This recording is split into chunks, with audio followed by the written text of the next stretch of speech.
actual date of the birth of Jesus has been lost to history, but it's no accident or coincidence that the early Christians began to commemorate the birth of the Lord in late December. The Christian celebrations and feast days were often coinciding with pagan and Jewish celebrations, so that the Christians wouldn't stick out because of the fear of persecution. Might seem strange to us these days, but the celebration of the Lord's birth wasn't common in the church until the 4th century. The closest the church came was the great Feast of Epiphany, inspired by that great verse from the prophet Isaiah, "The people who have walked in darkness have seen a great light." In late December, the Jewish people would be celebrating the festival of Hanukkah, the miracle of light. They had just recaptured the great temple of Jerusalem from the Maccabees, and the Torah instructed an 8-day period of purification of the temple and rededication. But the oil for the lamps would only last 1 day. But miraculously, the lamps remained lit so that the rituals of purification could take place, and the temple was rededicated. The pagans were celebrating the festival of the winter solstice, that time of the year in the northern hemisphere when there is the least amount of sunlight and the longest nights. And the church, those early Christians, celebrated the birth of Christ, the first Mass of Christmas after midnight, so that by the time of the consecration, we would be in the darkest moment of the darkest night, celebrating that no matter how dark the night is, the light of Christ prevails. No power of darkness can quench the light of Jesus Christ, Emmanuel, God who is with us. I've often found great comfort in that metaphor of light prevailing over darkness, Jesus prevailing over evil, Jesus, the eternal one, who shines forth in the midst of the darkest of clouds. You know, as we get older, that sense of darkness and light becomes not just a metaphor or a beautiful image. As we get older, we begin to accumulate moments in our life when darkness finds a way into our life. The darkness that can come from disappointment, from resentment, the darkness that can come from circumstances that impacted us that we had no control over, darkness that can come from envy and jealousy and greed, the darkness that can come when stuff happens. The fact of the matter is, in all of our lives, stuff happens. And some of that stuff is overwhelming, heartbreaking, and devastating. I can't imagine a source of greater darkness than the loss of a child. It counters and confronts everything that we understand. A new life is full of so much potential and possibility. How could this loss have happened? And we are powerless, and no explanation. I don't care how clinical one could say this happened, that happened. There is something profoundly unsettling with the death of a child.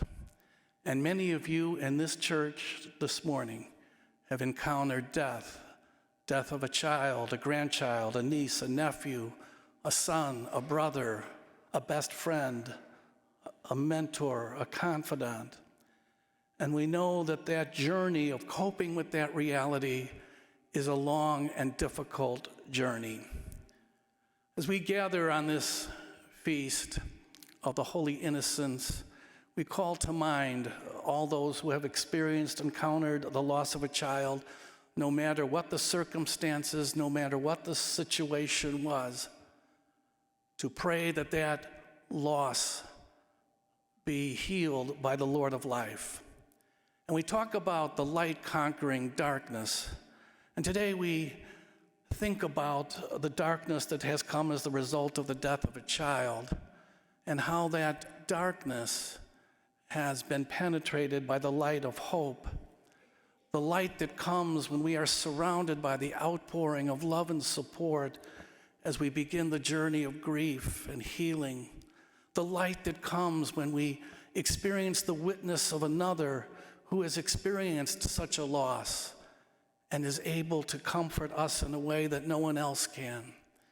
We encounter that light when we feel lifted up in prayer, knowing that there is absolute uncertainty and incapable of understanding this moment, yet we feel the power of those walking with us, and that darkness begins to dissipate. Reality is, the loss of a child is a loss that is in our hearts. Today we celebrate that every child has a name. Every life, no matter how brief it was, profoundly mattered and made a difference. Every child has something to say to us spiritually, emotionally. And today, as we hold up their memories, we know that they are surrounded by the eternal light, the light that only Jesus Christ, the risen one, can bestow. And though we'll never understand why certain things have happened, we do know that our beloved children are in that embrace of the Good Shepherd, that eternal light. And we can find comfort in that light as it shines in the darkest crevices of our hearts. Today, as we gather around the Lord's table, we know that the God of life, the author of all that was and is and will be, chose to be born into history. That child was as helpless and powerless and dependent as any child. And as we acknowledge his birth, we know that he is indeed Emmanuel, God with us. For he was no stranger to suffering. He was no stranger to heartbreak and disillusionment and discouragement. He was no stranger to the brokenness of life. Yet he chose to walk with us, not way up there or way down there or way over there or way over there, but right by our side, comforting us, encouraging us, and leading us. Today, when the bread is broken and the cup is shared, we share that Eucharistic bonding with the Lord of life, the author of all that is, all that was, and all that will be. And may the heaviness of this day be confronted by the light that will never burn out, the light that will never diminish, the light that will only intensify in its mercy and in its love. Thank you for joining us for this celebration of the Mass. This virtual Mass is broadcast to hundreds of people every day of the week. You know, over 100 years ago, the very first celebrations of the Mass took place on the second floor of the Glenview Public House. It's been inconceivable that 100 years later, we would be reaching so many people all over the world through this technology. If you'd like to support the ongoing broadcasts of OLPH's Masses, please go to our website, go to Give Central, and you'd be able to support the ongoing outreach of this virtual ministry. Thank you for your support. Most of all, thank you for joining us in prayer. God bless you.